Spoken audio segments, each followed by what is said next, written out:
In the quiet town of West Pittston, amidst the gentle rustling of autumn leaves and the distant laughter of children, Jack and Janet Smurl found their slice of paradise. A charming duplex, snugly wedged between their 4 daughters and Jack's elderly parents. It sparkled with the promise of new beginnings.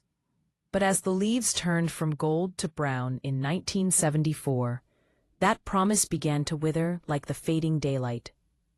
It started small, an unsettling whisper that echoed through the halls of their dreams. Night after night, Jack and Janet dismissed the unsettling noises, the scratching within the walls that sounded like a wild beast clawing for freedom, the heavy footsteps dragging from the attic into the dead silence of night. They attributed it all to old plumbing and creaky floorboards, convincing themselves their nerves were simply playing tricks. But then came the smells. A foul, sulphurous stench would creep insidiously from the shadows, clinging to their nostrils like a ghostly hand. It was the smell of rotten eggs, a gut-wrenching odor that would invade their home and seep into their very souls before vanishing into thin air. Despair danced at the edges of their lives, as if the house itself had begun to exhale something sinister.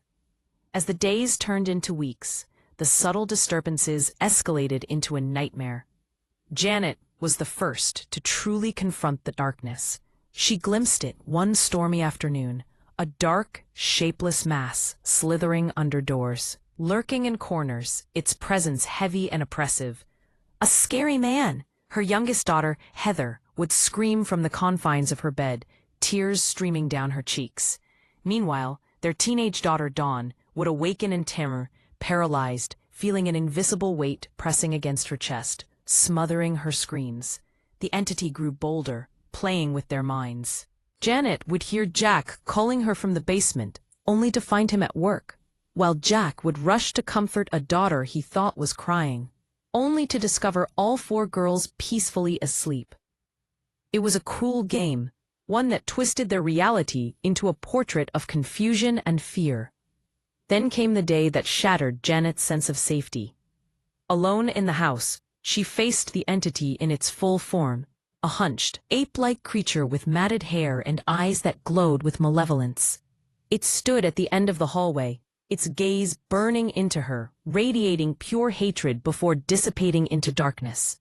The horror did not end there. Physical attacks followed, the unseen hands of the entity pinching and scratching her, and one chilling night, it lifted her from her bed and hurled her against the wall. In frantic desperation, the family turned to their faith. As devout Catholics, they sought solace in blessings, but each time a priest entered their home, the entity seemed to grow enraged. Crucifixes were hurled from walls, and holy water evaporated, as if it were being thrown onto a raging fire. Their last hope lay in the hands of Ed and Lorraine Warren, renowned paranormal investigators.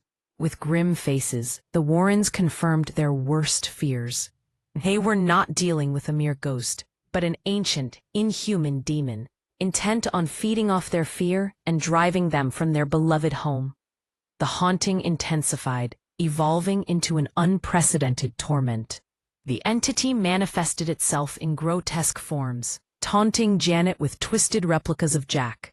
Each night, at the witching hour, their bed would shake violently, the cacophony of a satanic mass echoing from the basement, filling their minds with dread.